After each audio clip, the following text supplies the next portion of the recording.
Welcome to With You Every Step, the solo travel podcast that explores, explains, and hopefully inspires you to travel the world by yourself. I'm your host, Michelle Lee.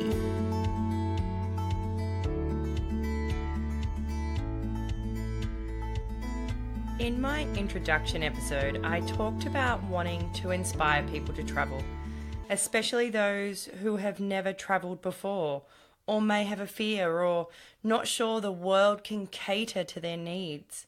Today's guest is a phenomenal human. Her outlook on life and travel are truly inspiring. I was blessed to meet Jos Franciscus a few years back, and I'm lucky enough to share her with you all today. Welcome, Jos. G'day, how you going? Jos, can you explain to us your accident and where you are now? Yeah, sure. My background is probably about 9 years ago. I just was in a bit of a bad motor vehicle accident. It was actually a golf buggy. I was actually, funnily enough, on holidays in Hamilton Island, and I fell out of a golf buggy the wrong way, and I'm sort of glossing over it, but I fractured my neck. I had a spinal cord injury, so I'm what they would say a quadriplegic. So I can move my arms, I can't move my legs, but my arms are probably about 50% of the movement that I would normally have. So that's sort of where the term quadriplegic means 4 limbs affected. So so I am a powered wheelchair user for most part of all of my day, really. So before that, you were very able-bodied. Yeah, up to 29, I was walking around and just like everyone else. So, obviously your podcast is about travel. So it was a very stark difference of traveling. I think I traveled overseas only a year before my accident. So going overseas as someone with a power wheelchair user, and a disability compared to being able-bodied was just worlds apart. So it's been a really steep learning curve, but I've continued to travel heaps in that time. And I love that about you. I think it's amazing. Just going back to your accident, it happened while you were traveling. Just for people to think, if something does happen while they're traveling, can you explain kind of what happened in that moment and how things were dealt with? Well, I mean, fortunately, I was traveling within Australia. I didn't actually have travel insurance. I was very well looked after, thankfully, due to the fact that I had coverage through other insurance. So you didn't have travel insurance for that trip? No, I mean, I don't, and I think a lot of people don't get travel insurance for traveling domestically. No, I don't. I never do. Not within Australia, I don't. Yeah, so it is something I would consider saying to people as an idea, because we always think of, and even people when they go to, I live in Western Australia, so going to Bali, which is a short international trip, I think a lot of people don't think, it's only a few hours away, or Singapore or whatever it is, I won't get travel insurance, but it really is a must. And I don't work in travel insurance, by the way. But, not a sneaky little plug there. No, it's not a plug. It's not a plug.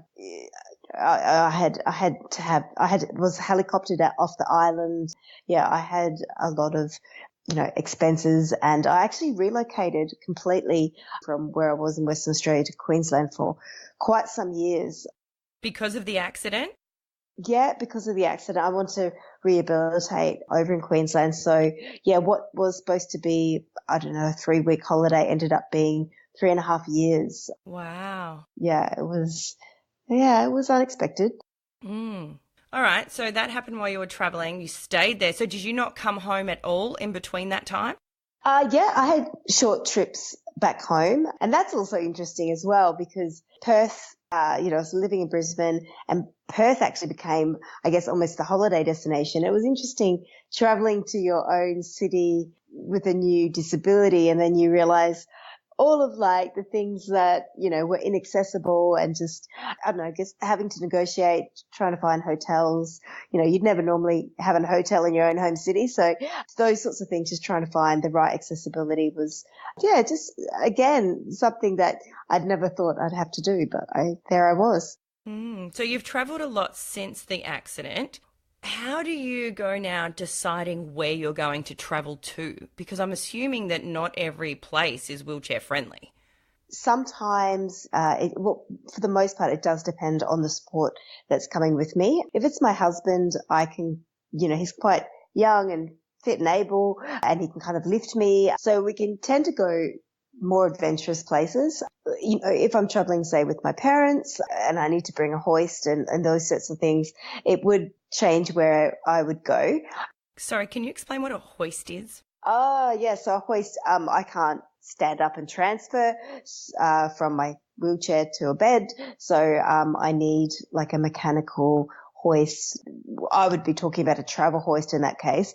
The hoist I've got at my home is gigantic. So I need assistance sort of transferring. So that's what a hoist would do. So there is a travel version of that you can take with you? There is, but it's still quite cumbersome. So where I possibly can, I try and travel as lightly as possible. But yeah, I mean, and you're asking about locations, that'd be lying if I said that, as I got older, I'm not considering things like cruise ships because they quite often have a lot of the assistive technology that you need on board, or, that whole idea of just jumping on a boat and it goes to the different ports and you don't have to cut everything from one place to another. Like, I never thought I'd be a cruise type person, but it's actually crossed my mind as a really great option. So I'm keeping my options open when it comes to destinations, but currently I really love as far out and as far away as possible, but that will probably change as I get older.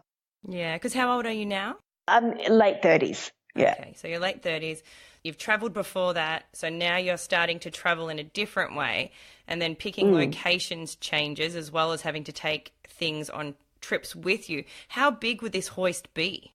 It would be the size of, those big hard case suitcases, probably about 2.5 of those put together if you join them. So you need to check it in as checked-in luggage? It would be oversized baggage, yes. So it's a very brief thing about it. I just got my travel hoist and I think it was like 4,500. So it was not cheap. And I went to New York and I arrived and, we're like, okay, great. We opened it all up and we're just about to hoist me and transfer me. And we realized that the motor had been smashed. So so they hadn't actually looked properly after it when they would the baggage handlers and my heart just broke. Yes, I was actually in New York for almost 2 months. It broke on day one. So the upside that was when my husband and I figured out ways to transfer me with just his manual handling me across. But so it made us think a bit laterally by not having it. Yeah, my husband definitely had a sore back by the end of 2 months. So yeah. I think traveling is taxing on the person with a disability, but sometimes I think it's more taxing on the people that you travel with. Okay. You're trying to do as many locations as possible, so you're not really giving yourself restrictions. Do you find third world countries are not as easy to go to? Definitely. Yeah. So I went to a place called El Nido, which is... in the Philippines? Yeah, the Philippines. It's quite... very remote island. It is. I didn't actually go down to El Nido because it wasn't the easiest to get to. Yeah. Well, only in the last, few years that they actually are flying in there as well now. Oh, okay. So when I was looking, there was no flights. It was a really long bus trips and all kinds of stuff. Exactly. Yeah. So, but interestingly, I rocked up for the plane. I think it was 45 passenger plane. They had no lift. So I had to go up probably the steepest set of stairs I've ever been up, and I was carried up by 6 staff members. And I think that was actually probably the scariest part of my whole trip, was actually getting on probably the most, mundane thing was getting on a plane, but that was really, really, really scary. Certainly there's less access. Another little story is I thought I booked what was a really accessible hotel, and I rocked up, I got the transfer bus and the taxi, and I turned up, and the hotel was only accessible by a bumpy dirt track. And I was like, well, and I was going in my manual wheelchair, which is my non-electric one. Okay, so do you take that traveling with you instead of your electric? Normally no, but because I had predicted that it was, it was a third world and that it wouldn't have had as good of accessibility, and I probably would have had to be carried a fair bit. I mean, my current electric wheelchair is with me in at 190 kilos. Wow. So yeah. there's Way no too, going too heavy. heavy. Yeah. So I could go like 2 steps with some assistance, but I couldn't go much more than that. So yeah, I turned up to this sort of accommodation, and the dirt road was, very rocky, which was fine. I could deal with that. And then I realized that it actually went via like on a beach. I definitely couldn't do sand, even in my manual wheelchair. So I had to go by toot-toot, and then I got transferred onto the toot-toot just manually by my friends. And then the toot-toot, it was very, very rocky, and I started sliding forward, and I actually cut my leg open on the toot-toot. And again, this is day one of my trip. So I had oh my gosh. Yeah, and you can also imagine being in a third world country with a massive gash on your leg. And it was like the rusted metal of the toot-toot. So I'm like, oh man, I'm going to have tetanus. So, it was one of those things like, should I go to some hospital and get a tetanus shot? But I ended up just being maybe silly brave and didn't do that, and I lived, so thankfully. Yeah. I'm glad you survived. That's a good story to tell. Yeah, I wouldn't be here telling you this story. But yeah, I mean, sometimes you just have to bite the bullet, and otherwise you go nowhere. I know another lady, she was similar level injury to me, and she did I can never say it, Machu Picchu. Mm-hmm. And I remember hearing that story when I was in hospital and thought, I'd never be able to travel like that. And I kind of, maybe not have done Machu Picchu, but certainly have done quite a few things. And so, I don't know, there's part of the human experience where you just have to throw caution to the wind and get out there. Well, it's amazing. That's why we're doing this podcast, to try and inspire other people that are in the same way, maybe don't have the same confidence to do it. And maybe those little stories that we just told about, those little hiccups that you had, might not inspire them. But I think it's all part and parcel of traveling. I have those same problems as well. I went into the water and sliced my foot open on some coral. There's just things that are going to happen no matter what. And that's about being adventurous and trying, I think. Yeah, you just have to try and mitigate the risk as best you can. Maybe with a disability, things seem just exemplified, like just everything's just bigger and harder, and it also makes it so much more worth it. When you actually have achieved it, you're like, wow, I went to a remote island. Obviously, I had a lot of support. I had a lot of friends who helped us on that trip, but wow, I feel proud that we just didn't do the stock standard thing. Like, we actually really went off road, and I feel like life is a lot richer for doing that. So that's great. Now, my question about the plane, which was going to be what happens if they don't have the ramp to enter onto the plane. So when you go to check in, do you have to call them first and tell them that you have a disability and that you're going to be on that flight? How does that all work? Oh, 100%. And we're talking pretty much when you book it, you really need to give quite a lot of lead time, because what a lot of people don't realize is that because you have a battery on electric wheelchairs or power wheelchairs, you have to basically sign off on them and say that it's a certain type of battery, and that, it's not lithium, and it's not, I guess you have to give them as much information and actually sign a declaration. So you can't just turn up on the day and go, hey. And also the other thing is, depending on the plane that you're traveling in, it may actually not be big enough to hold your chair. So you need to double check the size of the hull, I guess, and whether it can fit your wheelchair. So there's a lot of, there are hotlines that you can call, like Qantas is a hotline, and you just call them up and let them know. But that's a whole process.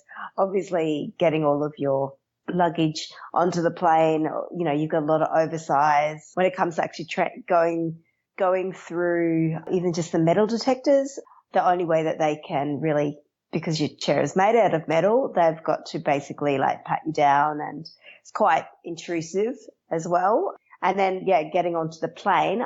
These days they're pretty good. Like, they let you take your regular chair, whatever it might be, whether it's a manual or electric, all the way up to up to boarding. And then what they do is they put you on a little aisle chair. You know, if I'm traveling with my husband, you know, it's a matter of him just transferring me across with a little bit of help from staff. But if I am traveling with someone who can't lift me, then I will go by a thing called a pelican hoist. So it's like a, you know, a normal hoist that I normally use, but like teeny tiny, like really thin, because it's got to go down, you know, the aisle, which is, as we all know, very, very narrow. Yeah. Yeah. So that's a process. So you do need to get to the airport. So you don't stay in your chair on the plane. They transfer you over to the seat? Yep. And it's just interesting. A lot of people ask me, they don't realize that as well. And to be honest, I don't think I even really realized that until I was a wheelchair user. But a lot of people go, oh, so you just stay in the chair that you're on and they just hook it in? And I'm like, no, because A, my current wheelchair would be too wide to go down the aisle. And B, I think like it's just, you could think in the case of an emergency just how well they could actually tie down your wheelchair. So I think, you know, everyone who is a wheelchair user has to transfer across. I put a travel cushion down so that it gives me pressure relieving benefits, because I can't stand it. You know, if I'm going to somewhere like New York. With a long flight.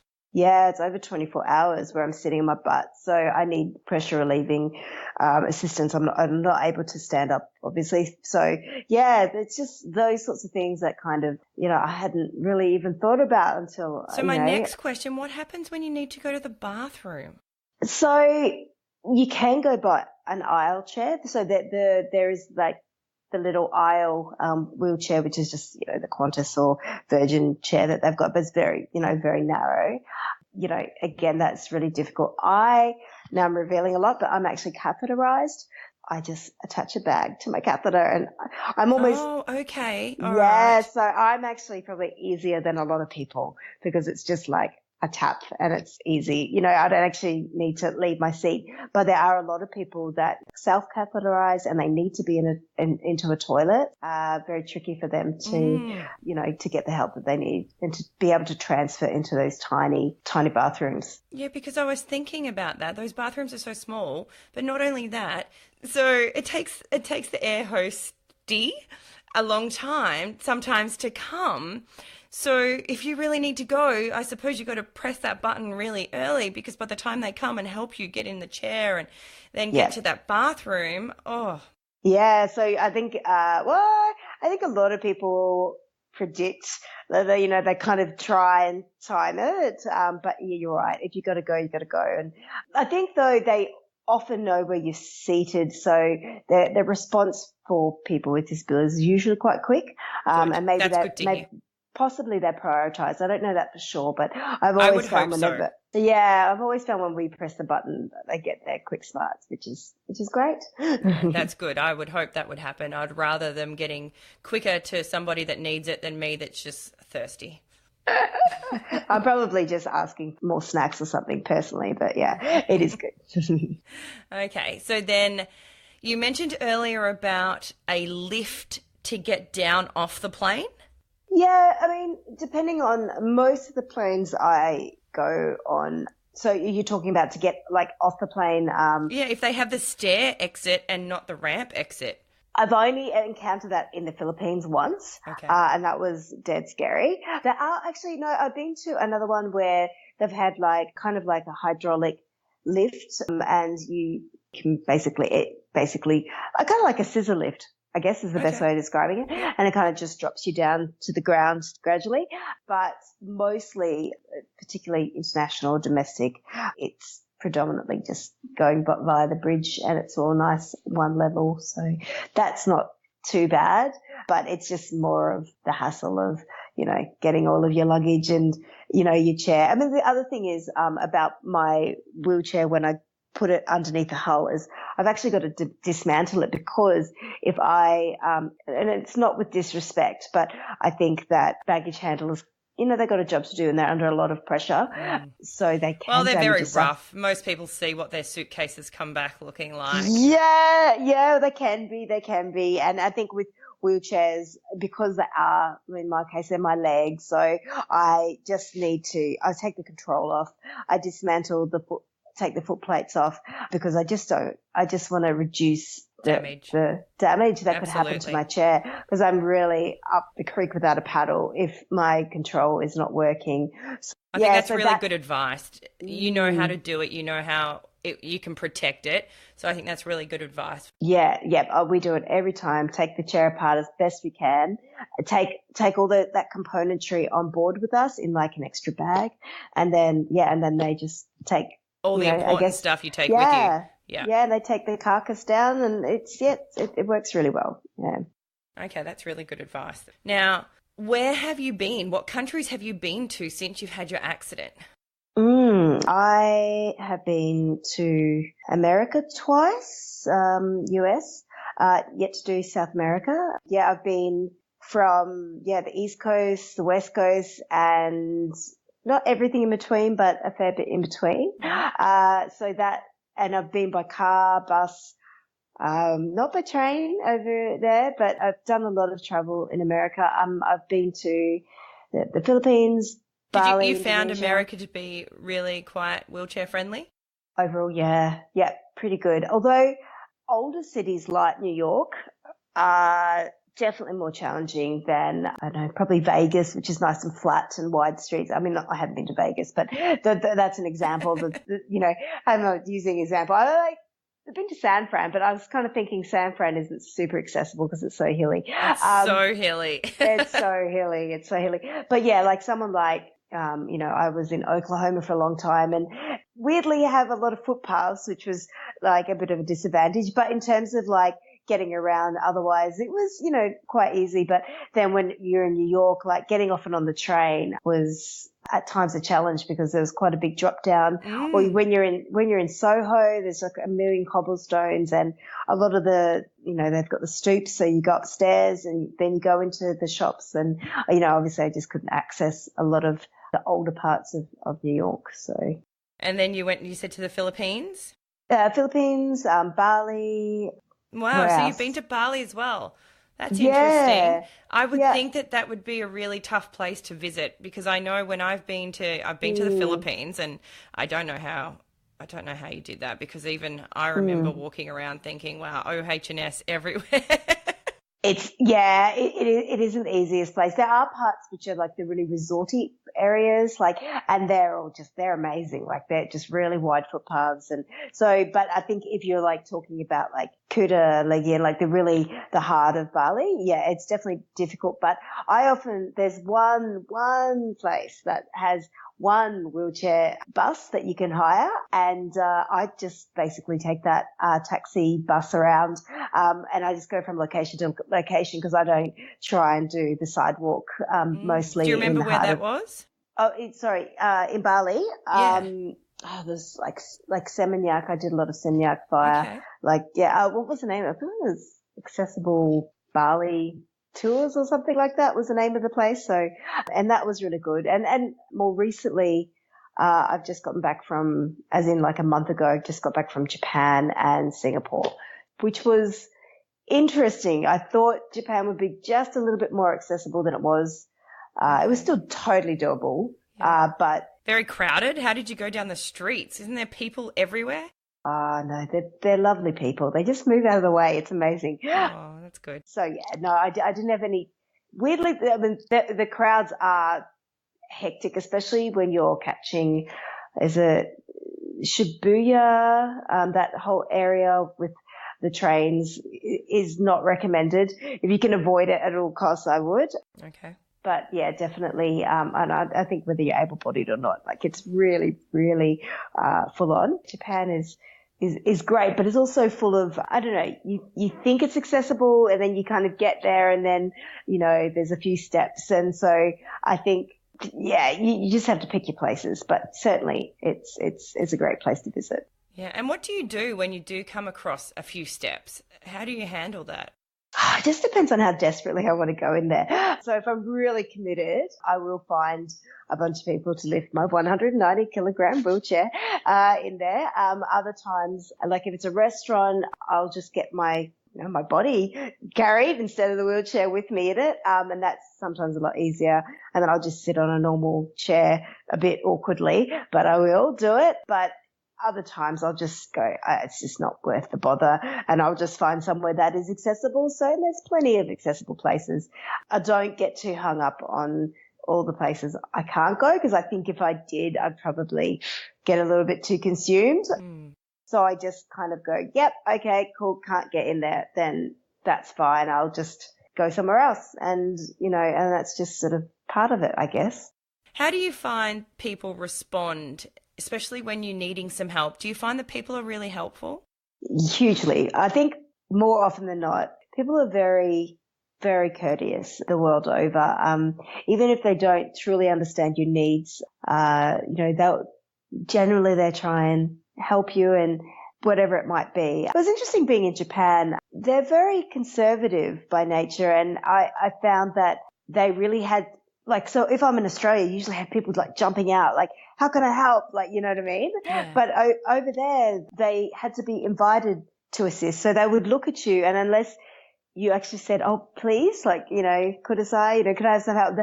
And that's kind of actually refreshing, because sometimes people can be a little bit awkward when they just want to just overly help when you don't actually need it. So yeah, I was going to say, couldn't that be a bit annoying? Yeah, it does.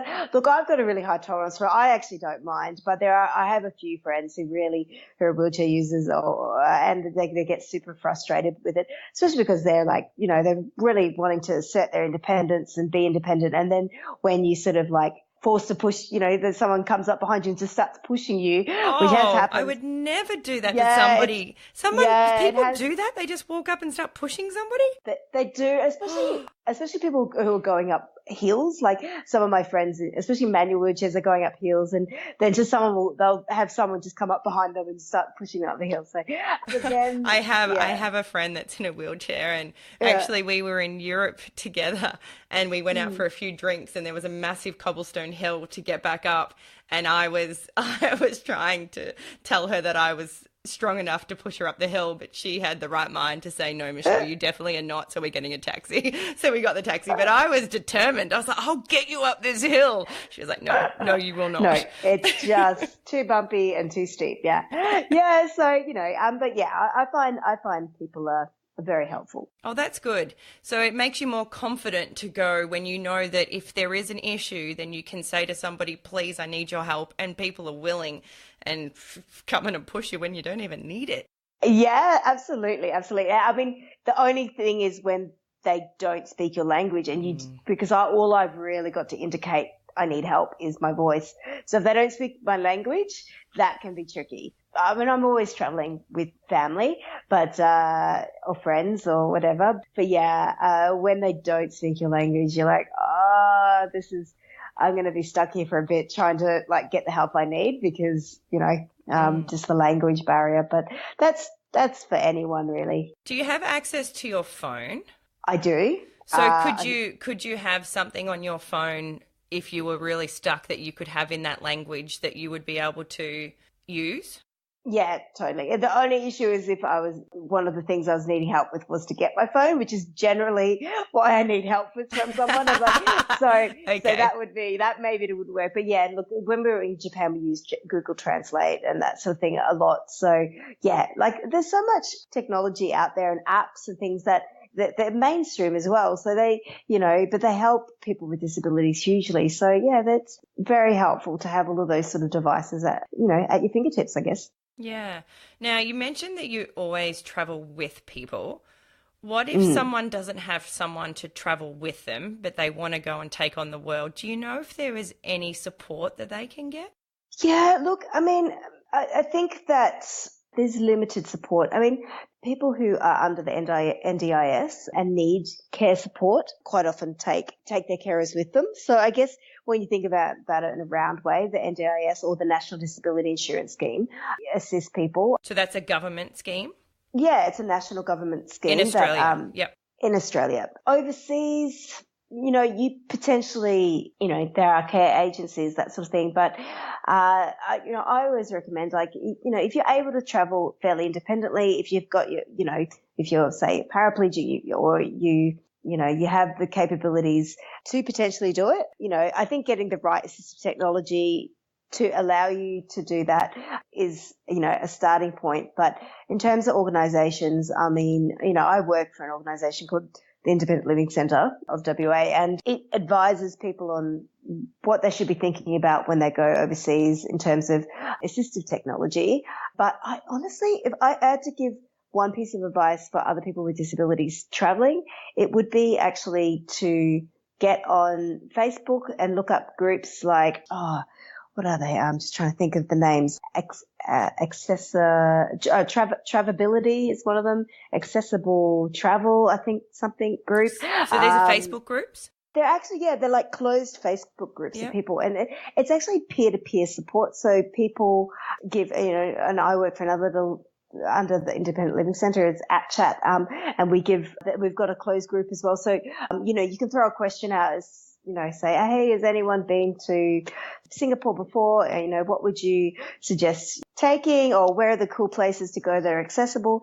And the wealth of information it's phenomenal. So I've only really discovered it in the last couple of years, and I wish I had have discovered it earlier, that, a lot of the questions I had, could have easily been answered through one of these groups. So, and everyone with a disability that are part of this group are super willing to help other people because they know firsthand just how difficult it can be. Or, they might have their favorite place that they just want to share with you. They go, this bathroom is really accessible in this hotel, and, or this trip that we did was really accessible. You should definitely do that. That would be a real recommendation, is to get on to. There's a lot of these different groups out there. So that's really helpful, and it is nice to hear other people's stories and hear how they've done it. Hugely, it's pretty much the most powerful piece of information. I mean, there are accessible travel agents out there. Again, I've not used one, but I've heard really good things. They're really specialists, and quite often they are driven by other people with disabilities that have decided, got frustrated and decided to, open their own agency. But there are. And is there tour companies as well? Definitely. There are some out there, or there are, I guess, mainstream tours that have got that strain, of having an accessible element to the tour. You just have to search for them, because sometimes, they can be a bit of a challenge to find. Okay. And you were mentioning before about the company you work for. What do you do? So we're talking about peer-to-peer information. So we, @chat, or Assistive Technology Chat, is a peer-to-peer information channel, platform where people with disabilities educate other people and inform them and share experience and knowledge about the assistive technology they use, or things that they discover. What do you mean by assisted technology? Assistive technology is like a device or a piece of basically a piece of equipment that can help a person keep them independent. So it's a very, very broad thing. So it can be like an adapted bottle opener, as simple as that, very sort of, low budget sort of things, all the way up to a very highly complex computer system or communication device, or, like a very complicated electric wheelchair. But then it could be as simple as the wheelchairs that you see at hospitals, a really basic wheelchair as well. So it's sort of that full spectrum of equipment that can assist people to, have more independence. Okay, that's fabulous. And you enjoy working and doing that? Yeah, it's the best job I think I've ever had, for sure. It's it's life-changing, to be able to share knowledge and information and, improve people's capacity to do things like travel. I mean, people with disabilities are traveling the most they probably ever have in history because of things like assistive tech, because of these shared knowledge platforms. This is really, groundbreaking and life-changing stuff. So it's pretty amazing to be a part of that. So people can find you on Facebook? Yes, Facebook and Instagram. If they just search the handle @chatwithus, @chatwithus. Oh, great. So then it's not a group, it's an actual page. So we have a page, but if you scroll along to, I think it's community, that will connect you with group, and that's called Chatterbox. So that will be our closed group open for people with disabilities. Okay, so then they can go in there and they can make connections with other people. Absolutely. It's a great little group. So what's your next trip? My next trip, I don't know. I really don't know. I'd like to go to Europe. I'd like to check out regional France. That would be really great. So I'm really open, but most likely, knowing me, being in Western Australia, it's probably going to be Bali. It's cheaper for you to go to Bali than it is to come to Melbourne. Absolutely. Actually, it is, sadly, but but I know I'd be happy to go to Melbourne too. Is there anything that people do or say that is really frustrating for you? I would say definitely. There's when it comes to travel, there's the term or the little sentence where they go, "Oh yeah, it's accessible," and then you turn up and it's so not accessible. It's at that point that sometimes you're like, "Oh, we live on different planets." People who have who are able-bodied versus people with disabilities, we just have different needs. And I think, if it's my friends, yes, it is definitely a bugbear of mine that even when you go to the effort of calling up somewhere ahead of time, they're like, yeah, sure, it's accessible. And then you rock up there and there's like 5 stairs and you're like, dude, really? And then you wouldn't think that you would need to spell it out for them. I cannot go up any stairs. You wouldn't think you would have to say that. Yeah. I guess, a lot of people just go, oh yeah, well, we just lift you. But then you kind of explain to them that there's no way, only on the weekend I was actually carried upstairs and I had 6 grown men doing it. Like, so, and they were huffing and puffing, and that was 5 stairs. It's certainly, you're not going to turn up to a restaurant and they're going to be able to have that capability to have like 6 people assist you. And then I think the other very frustrating people say, which I don't in essence have issue with, except if it's what they lead with when you first meet someone. But the saying or the question, what happened to you, is a very frustrating. And a stranger will ask you that? A lot. Yeah, unfortunately.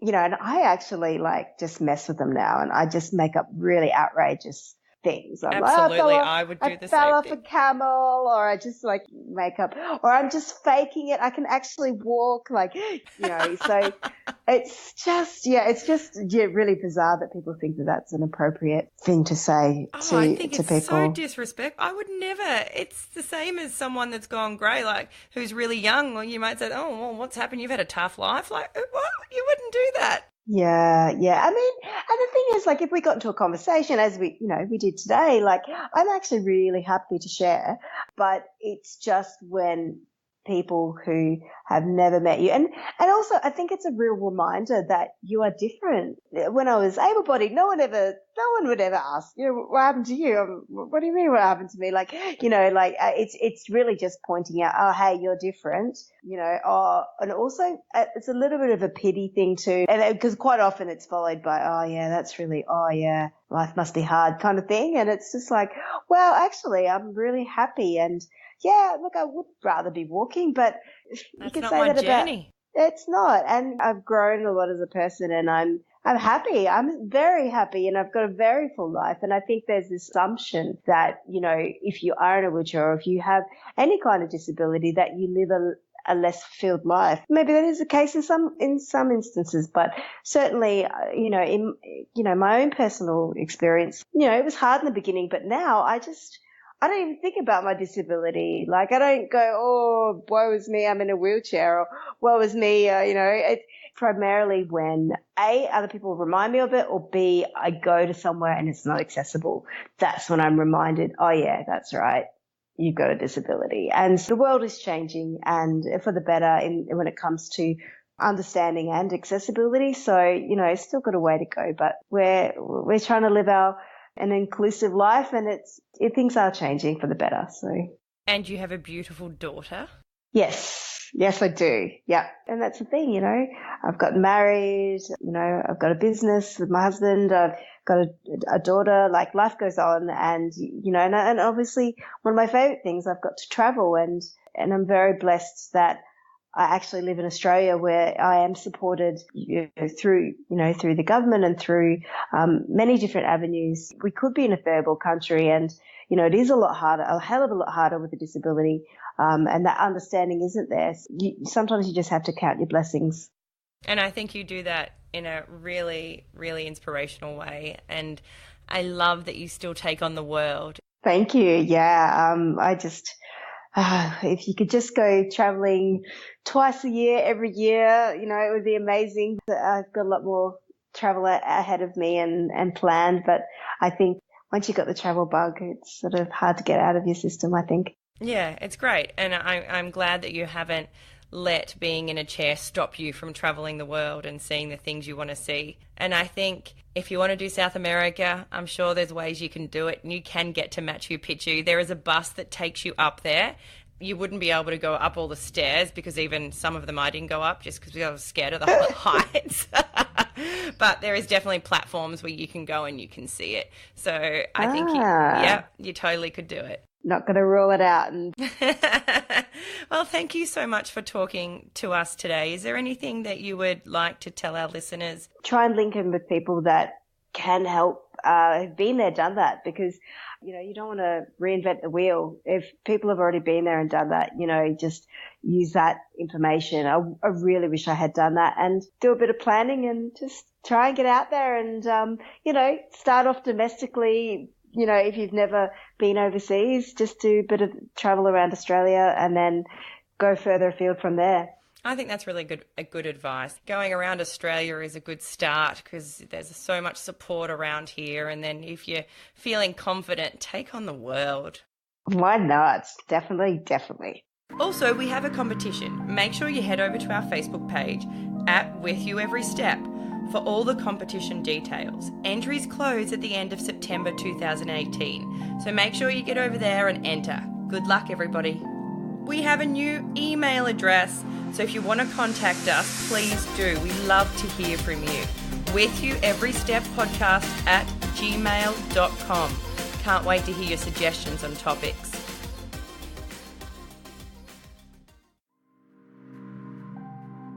Thanks for listening to With You Every Step, hosted by Michelle Lee. We do hope you enjoyed listening, and if you did, make sure you tell everybody. If you didn't, nobody likes a Debbie Downer. Please subscribe to get up to date with our latest releases, and give us a thumbs up on our social media @withyoueverystep. We love to hear from you. If you have any questions or inquiries, please email us at michelle@michellelee.com or head to the Contact Us page at our website, michellelee.com. That's also where you'll find all our blogs mentioned in the podcast. We love to hear from you, and if we have inspired you to travel, thanks for listening. Love life and adventure on.